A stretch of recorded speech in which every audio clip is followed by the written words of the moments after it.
สวัสดีครับเพื่อนๆพี่ทุกท่านนะครับวันนี้ก็จะพานกแก้วซันคอนัวนะครับออกมาเดินเล่นครับรับแดดยามเช้า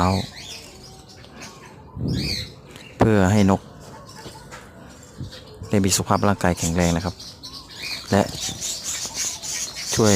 ในการป้องกันฝุ่นไล่นกนะครับแต่วันนี้ก็ได้ของขวัญ1 กองเป็นมูลนกเลี้ยงนกต้องทำใจ